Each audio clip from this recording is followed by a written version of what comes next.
बिहार के इतिहास में ये वाला विधानसभा चुनाव यादव के ऊपर सबसे ज्यादा भारी पड़ा है और शायद अगर देखा जाए तो ये चुनाव यादवों के दृष्टिकोण से सबसे खराब चुनाव है। अगर आंकड़ों की बात की जाए तो पिछली दफा यानी 2020 में जो यादव को सीट मिले थे उससे इस साल 27 सीटें कम मिली है। 27 सीटें कम वो जीत के जो है वो विधानसभा पहुंचे हैं और लोग कह रहे हैं कि भाई साहब ये आखिरकार हुआ कैसे। कुछ लोग जो जातीय समीकरण को भुनाने के फेर में या चक्कर में रहते हैं उनके लिए भी एक बड़ा समस्या आ गया है कि आखिरकार यादव किसके हैं, क्योंकि अगर देखा जाए तो एनडीए की तरफ से 15 जो है वो विधायक जीते हैं यादव और वहीं अगर महागठबंधन की बात की जाए तो उधर से सिर्फ 12। अब पूरी कहानी क्या है सब कुछ आपको विस्तार पूर्वक बताऊंगा।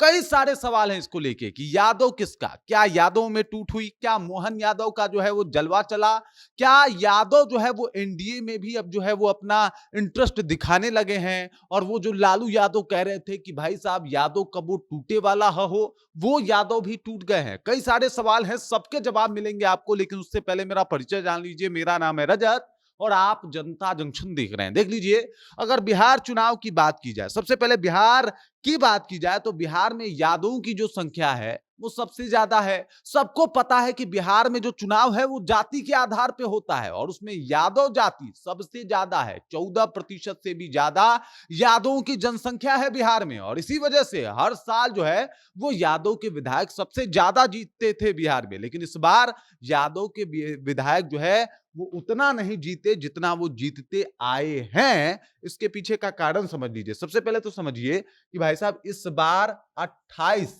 यादव विधायक जो है वो चुने गए हैं। 28 एमएलए यादव से हैं। कितने हैं? 28 एमएलए यादव से आए हैं। लेकिन वहीं पे अगर बात किया जाए तो ये आंकड़ा जो है वो अच्छा दिख रहा है, लेकिन आप इस बात को समझिए कि जिसका विधायक इससे पहले बहुत ज्यादा था, 27 सीटों का नुकसान हुआ है। 27 सीटों का नुकसान हुआ है और तब 28 पे यादव पहुंचा है।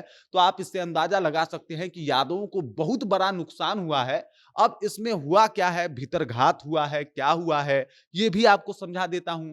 तो समझिए इस बात को कि यादव के लिए सबसे खराब चुनाव रहा, क्योंकि अगर जाति वाइज देखा जाए तो सब लोग तो यादव के ऊपर ये ठप्पा लगा के रखा है ना कि यादव कभी भी रहेगा तो लालू यादव का रहेगा, तेजस्वी यादव का रहेगा। अब इस ठप्पे की वजह से यादव को अब ये लग रहा है कि भाई साहब आखिरकार ये हुआ क्या।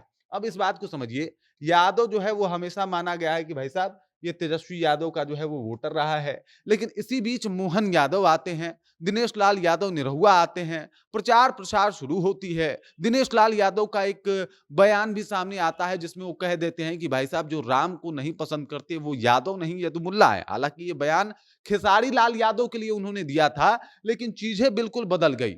यादव जो है, अब सोचिए कि अगर पूरा देखा जाए आरजेडी का तो आरजेडी से मात्र 11 विधायक जीते हैं और वहीं अगर एनडीए की बात की जाए तो एनडीए से जो विधायक जीते हैं वो समझ जाइए कि आपको 15 हैं। 15 विधायक कहां से हैं? एनडीए से हैं। एनडीए से 15 विधायक हैं और वहीं पे अगर बात किया जाए तो 11 विधायक हैं वो मात्र आरजेडी से हैं। 11 विधायक आरजेडी से हैं। अब ऐसे में जो अपने आप को बताते थे कि भाई साहब यादव तो जो है वो तो सिर्फ आरजेडी का है, 15 को विधायक अगर एनडीए से जीत जा रहा है तो फिर ये कैसे कहा जा सकता है कि जो यादव हैं वो सिर्फ अब तेजस्वी यादव के रह गए हैं। क्या वो मोहन यादव जो इनकी एक सनातनी छवि रही है, ये जो है भगवा गमछा लहराते रहे हैं और कहते हैं कि भाई साहब यादव जो है वो एकदम से इसी तरीके से रहा है, एक धर्म को लेके उनको जो है वो कहीं ना कहीं एक आके एक माहौल बनाना जो है वो काम इन्होंने किया। अगर दिनेश लाल यादव की बात की जाए तो उन्होंने भी पूरा माहौल बनाया।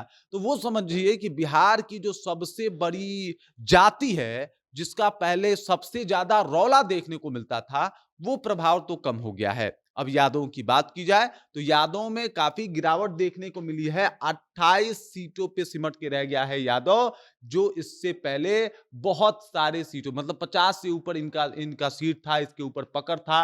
अब ये मात्र 28 सीटों पे जो है वो पहुंच गए हैं। 50-60 से ऊपर जिस जाति का जो है वो दबदबा था वो मात्र 28 पे आ गया है। तो इसका मतलब ये है कि भाई साहब यादव जो है वो अब कहीं ना कहीं आरजेडी से थोड़ा बहुत जो है वो दूर भी हट रहे हैं।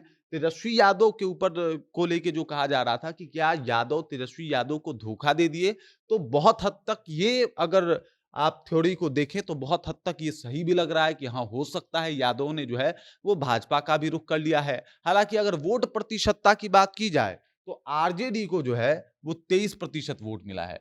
23% वोट मिला है तो इस हिसाब से ये भी नहीं कहा जा सकता कि यादव जो है वो धोखा दिया है। यादव भरपूर सपोर्ट किया है, लेकिन शायद उस तरीके से सपोर्ट तेजस्वी यादव को नहीं मिल पाया है और उसका परिणाम ये रहा है।